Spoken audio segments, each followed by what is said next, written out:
Hi, everybody. Thank you so much for watching. My name is Sarah Grillo, and I'm making this video to talk about how I passed the Series 7 because I know how stressful this is, especially the first time you take this exam, and I want to help other people.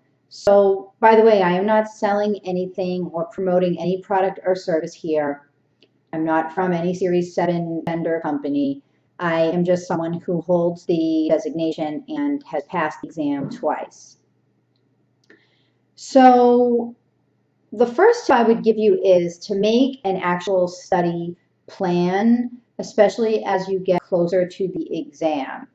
I would take an Excel spreadsheet and write down each of the chapter names, and then write down what you got on the end of the chapter quizzes. There's one at the end of every chapter. So this functions as a few things. One, it gives you a litmus test for overall how well you know the material. So that can give you a sense of when you'll be ready. For me, I studied for the first time I took it, I studied about 3 months. And then the second time I took it, I studied for 6 months, but not seriously, just kind of rereading the material for about 3 of those months. And then the last, I would say 2.5 months, I really hunkered down.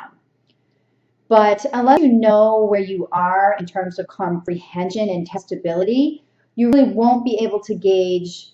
And this is important because you need to know what to tell your employer. You don't want to tell them a day that's too close and you're not ready. And you also don't want to tell them a day that's too far away, because for many people, having the Series 7 means that they can do certain things at their job or get paid.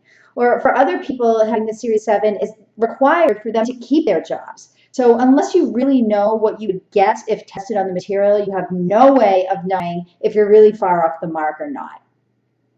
Two, as you get closer to the exam date, you need to know which material you're good with and that which you're poor with. So for me, I thought it was really helpful that I could take a practice exam at the end of the chapter and then have another one a week later and see if there's any progress made. Or I could see the areas that I really needed to focus on. That was really critical.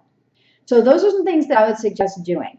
The materials that I bought, by the way, and I'm not plugging, I don't make money here from anybody buying this, but I used the Kaplan Series 7 book, and then I also got the online program where you could test yourself on the specific study areas, and you could actually make practice exams for yourself. I thought that was really useful, and especially when there was something I wasn't getting, it's a lot of repetition, and I was glad to have that online tool that I could use.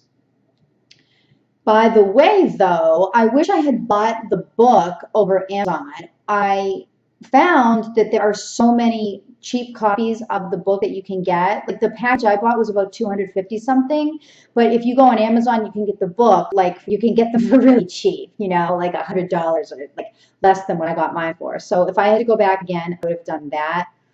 The other thing to avoid is avoid getting the same problems wrong over and over again, especially since they give you a sense of what the curriculum weighting will be.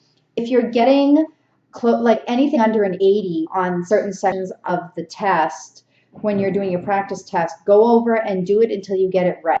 Don't think that on exam day the exam will be easier, or that you will automatically, by some magic, be able to do something that you haven't done before. How you practice is how you play on game day. And so go into it with that in mind as you approach, the last 2 weeks or so of your studies. By the last 2 weeks, you should be focused entirely on practice exams.